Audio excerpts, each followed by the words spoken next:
உலகம் முழுவதும் உள்ள இஸ்லாமியர்களுக்கு மிலாடி நபி வாழ்த்துக்களை தெரிவித்து தமிழக வாழ்வுரிமை கட்சியின் தலைவர் திரு வேல்முருகன் அவர்கள் அறிக்கை வெளியிட்டுள்ளார். இஸ்லாமிய மதத்தின் இறை தூதராக கருதப்படும் நபிகள் நாயகத்தின் பிறந்த நாள் மிலாடி நபியாக கொண்டாடப்படுகிறது. உலகம் முழுவதும் உள்ள இஸ்லாமியர்கள் இன்று மிலாடி நபி கொண்டாடி வரும் நிலையில் அவர்களுக்கு வாழ்த்து தெரிவிக்கும் விதமாக தமிழக வாழ்வுரிமை கட்சியின் தலைவர் திரு வேல்முருகன் அவர்கள் அறிக்கை ஒன்றை வெளியிட்டுள்ளார். அதில் இறை தூதரான நபிகள் நாயகம் பிறந்த திருநாளாம் மிலாடி நபி உலகம் எங்கும் மகிழுடன் கொண்டாடப்படும் இந்த இனிய வேளையில் இஸ்லாமிய சொந்தங்கள் அனைவருக்கும் தமிழக வாழ்வுரிமை கட்சியின் சார்பில் எனது மனமார்ந்த வாழ்த்துக்களை தெரிவித்துக் கொள்கிறேன். இறை தூதரான நபிகள் நாயகம் தனது வாழ்நாள் முழுவதும் மத நல்லிணக்கம், சகோதரத்துவம், சமத்துவம் ஆகிய உயரிய நோக்கங்களுக்காக இறுதி மூச்சு வரை வாழ்ந்து காட்டிய வரலாற்று பெருமை மிக்கவர். நபிகள் நாயகம் அவர்களின் பிறந்த நாள் மிலாது நபி திருநாளாக உலகம் முழுவதும் வாழ்கிற இஸ்லாமிய பெருமக்களால் மிகுந்த மகிழ்ச்சியுடன் கொண்டாடப்படுகிறது.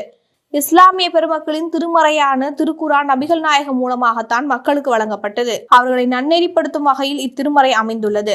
இந்திய ஒன்றியத்தின் மோடி தலைமையிலான பாஜக அரசு அமைந்ததில் இருந்து இஸ்லாமிய சொந்தங்கள் சொல்ல முடியாத துயரத்திற்கு ஆளாகியுள்ளது என்பது மறுக்க முடியாத உண்மை. இருப்பினும் அப்படியான நெருக்கடியான காலகட்டங்களில் இஸ்லாமிய சொந்தங்களுக்கு தமிழக வாழ்வுரிமை கட்சி துணை நின்றதோடு பல்வேறு கட்ட போராட்டங்களை முன்னெடுத்துள்ளது. இந்த போராட்டத்தின் வழியாக வகுப்புவாத சக்திகளின் பிளவு அரசியலை தமிழக வாழ்வுரிமை கட்சி முறியடித்துள்ளது. இனிவரும் காலங்களிலும் இஸ்லாமிய சொந்தங்களின் உரிமைகளுக்காக தமிழக வாழ்வுரிமை கட்சி எப்போதும் துணை நிற்கும் என்று அண்ணல் நபிகள் நாயகத்தின் பிறந்த நாளான இன்று உறுதிபட தெரிவித்துக் கொள்கிறேன். அன்பு, அமைதி, சமாதானம், சமய நல்லிணக்கம் என போதித்த அண்ணல் நபிகள் நாயகத்தின் கொள்கையை பின்பற்றி மகிழ்ச்சியும் நலமும் பெற்று வாழ மிலாது நபி வாழ்த்துக்களை தமிழக வாழ்வுரிமை கட்சியின் சார்பில் மீண்டும் ஒருமுறை தெரிவித்துக் கொள்கிறேன் என கூறப்பட்டுள்ளது.